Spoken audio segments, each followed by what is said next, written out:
Es mentira, no estamos ni al 20% de lo que yo recibí, de los fenómenos que había de violencia. Eran un mundo de muertos, hombre. Un fiscal no previene delitos, ni previene acontecimientos.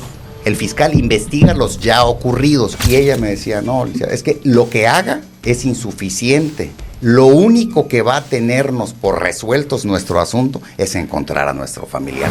¿Cuál fue la estrategia o cuál fue el accionar de un Javier Duarte para poder llegar a sentar un precedente en sus primeros años de gobierno? Porque hay que decirlo, yo creo que tanto tú cometiste errores como fiscal, que más adelante me lo vas a platicar, yo creo que todos cometemos errores en nuestra vida, desde un propio gobernador, todos, ¿no? Pero yo creo que si algo coinciden muchos testimonios de personas que he estado inclusive entrevistando de la época del duartismo, es que llegaban a comentar que los primeros 2-3 años de Javier Duarte era un accionar impecable como administración pública. ¿Cuál era ese accionar? ¿Cuáles eran esas estrategias del gobierno del Estado en ese entonces para poder llegar al gobierno y literalmente sacar a los Zetas de Veracruz? No, bueno, pues la estrategia no me tocó a mí, claro, porque yo entré en el 2000, fue 14, 15 y 16 a la Procuraduría, pero la que haya sido, querido Rodrigo, fue exitosísima, porque se acabó eso. Veracruz, a mediados del sexenio de Javier, tuvo una época preciosa en comparación a lo que venía viviendo. Por eso yo a veces hasta me molesto actualmente con actores, ¿no? Que hablan que el Estado está como nunca. Es mentira, no estamos ni al 20% de lo que yo recibí, de los fenómenos que había de violencia. Eran un mundo de muertos, hombre, y en todos lados del Estado y a muchas horas. Ahorita, por favor, no. Vaya, hablemos con verdad. No tiene nada que ver este momento en violencia con el momento que vivimos nosotros cuando tuvimos a cargo la Fiscalía, la Procuraduría, ¿no? Ahora, llegas a comentar también que de cierta manera entraron al gobierno, entraste 2003, 2014, 2015, pero después de una ola de violencia que se atravesó en los últimos 5 años de una manera impresionante, y te llegó a explotar una bomba en las manos, te llegó a quemar la papa con este caso de las fosas clandestinas, ¿no? Uh-huh. Porque yo creo que también en el momento en que mencionamos un Luis Ángel Bravo, un fiscal, la primera impresión que muchos pueden llegar a tener es 2013, 2014, 2015, las fosas clandestinas, ¿no? Esta tan famosa fosa clandestina que estaba ahí en Colinas de Santa Fe, que si no mal recuerdo creo que fue ha sido hasta la fecha la fosa clandestina más grande de toda Latinoamérica, si no me equivoco. ¿Cómo encontraste ese Veracruz en ese momento y cómo le hacías frente a esa situación? Atendiéndolo, Rodrigo. Recordemos algo. Un fiscal no previene delitos ni previene acontecimientos. El fiscal investiga los ya ocurridos. O sea, yo a partir de que tenía conocimiento de la existencia de un delito, yo actuaba conforme a la Constitución, como el Ministerio Público debe de actuar, pero no prevengo. O sea, que tú me preguntes de estrategia, y eso se da mucho, que tú me preguntes de estrategia de prevención o de por qué ocurría esto. Yo investigaba lo ya ocurrido. ¿Ok? Y con toda la seriedad de vida. O sea, si tú me hablas que en un lugar, dígase una fosa o en cualquier lugar que apareciera una persona sin vida, pues es lo que se atiende el asunto. Lo mismo en lugares donde aparecía 1, 2 o más cuerpos, ¿no? Claro. Ahora, ¿cómo estaba Veracruz por dentro? Y cuando digo por dentro, es ahora sí que bajo tierra. ¿Cómo era en realidad ese Veracruz? Porque quiero pensar que muchas personas pues veíamos a ese Veracruz y a veces no dimensionábamos de lo cruel y de esta violencia que se había desatado, en el aspecto de que veíamos estas noticias y estaba igual Veracruz como lo veíamos en la tele, como lo veíamos en los periódicos, o peor, tú que tenías de primera mano la situación. No, pues era siempre el tema de la percepción ha superado a la realidad. Pero yo te digo que en la realidad, que es lo que me tocaba a mí conocer como delitos ya cometidos, pues era un número que nada tiene que ver con el número actual, hombre. Había mucho más eventos anteriormente. O sea, la fosa clandestina de Colinas de Santa Fe era más lo que se veía de las noticias de lo que era en realidad. No. O sea, yo me refiero al cúmulo de noticias. Claro. El tema de este lugar que se encontró y y todo eso, porque hicimos atender con todos los protocolos que marca la ley. Tan es así que de los asuntos esos no hubo ninguna responsabilidad para algún funcionario de los que atendieron eso. O sea, ahora, ¿qué papel jugaron los colectivos de búsqueda y por qué sus denuncias siempre veíamos en las noticias que no eran atendidas a tiempo? Veíamos este tema de los colectivos que de verdad estaban en un medio y en otro exigiendo justicia. Yo creo que a veces no podemos llegar a dimensionar lo que puede llegar a sufrir una madre buscadora. Mira, el tema de las personas desaparecidas es un tema que desde el primer día que llegué vi de qué se trataba. Como consecuencia de eso que yo aprecié, inmediatamente implementé un sistema de atención para todos los colectivos y para todos los seres humanos que tuvieron una persona desaparecida. Te puedo decir que mi agenda como procurador y como fiscal, más del 50% era eso, era el tema de las personas desaparecidas, porque era un tema muy, muy triste, muy sensible, ¿no? Es una agonía interminable el que viven estas pobres personas, y que me lo decían, o sea, me decían, yo atendía diario a personas que tenían que ver con ese tema, diario en lo individual. Yo hacía reuniones grupales por colectivo y hacía reuniones mensuales generales de todos los colectivos. En esas reuniones estaban todos los directores, todas las áreas direccionales, con los expedientes y con los fiscales. Y en ese momento la carpeta, lo que tenía, se buscaba la manera de que avanzara. Yo estoy seguro que las personas de los colectivos que existen no podrían decir que yo no implementé un sistema de atención para ellos. Yo todo el tiempo estuve dispuesto, toda la energía de la Fiscalía se canalizó incluso hasta en lo personal ahí, se canalizó para atender esta causa, este fenómeno tan grave, ¿no? Ahora, Luis Ángel, tú también como persona, ¿cómo te encontrabas? Porque ver este tema de las desapariciones, de las fosas clandestinas, de los colectivos de búsqueda, pues una cosa es lo que resuelvas, que tienes que resolver en su momento, o resolviste como fiscal, pero otra cosa es también, yo no quiero, o sea, estás enfrente de una madre buscadora y yo quiero pensar que te pega emocionalmente. No, claro,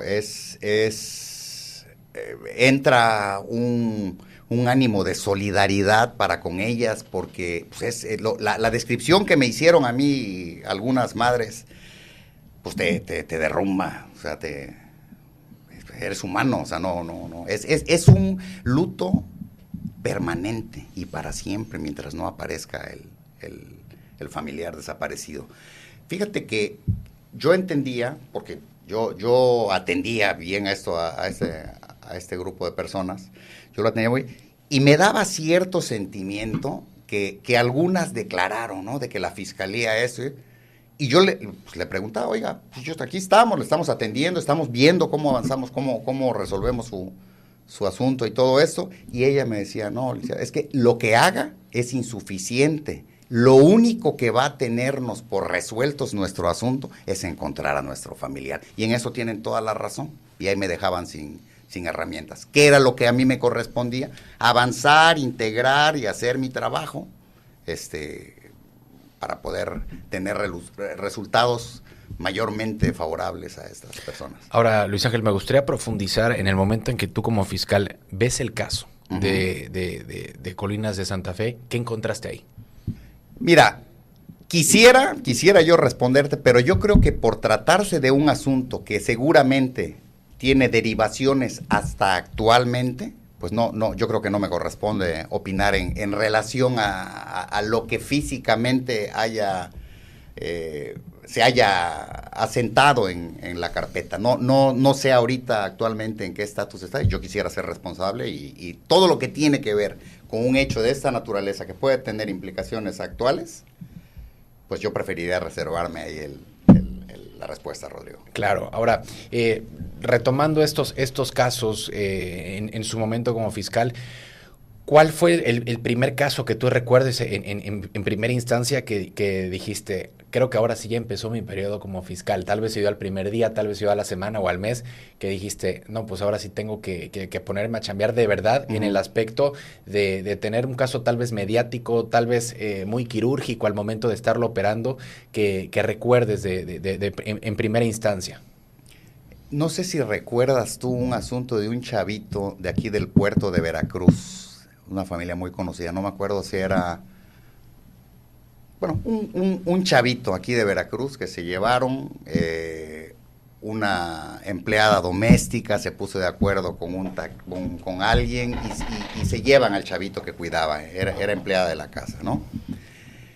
¿Cómo recuerdo? Por ser el primer asunto con mucha presión ahí que recibí, ¿cómo recuerdo que cuando ya finalmente, después de todo lo que se hizo en inteligencia y todo eso, localizamos al chavito en Puebla, lo localizamos, yo quise ir por él? O sea, es contagioso el tema de las ganas que te dan de resolver un problema, de ayudar a la gente, de sacarlos de la crisis que tienen en ese momento, cómo te cuentan las cosas, y recuperar al chavito pues fue algo maravilloso que me dio a mí las ganas de hacerlo, no una vez, hacerlo muchas veces, ¿no? Salvar gente, darle justicia a gente. Ahora, Luis Ángel, también un caso que yo creo que te llegó a marcar como fiscal, sobre todo marcar en el aspecto mediático, fue este famoso caso de los Porquis en el 2015, ¿no? Sí. Este caso de los Porquis me gustaría profundizar en el tema y conocer primero el relato de esta historia, cómo se fue dando esta noticia y cómo fue dándose el accionar tuyo como fiscal. Bien, en ese asunto, muy tristemente, me di cuenta de algo, mi querido Rodrigo, que en la política y en la justicia parece que más vale la percepción que la realidad. Te lo voy a decir por qué.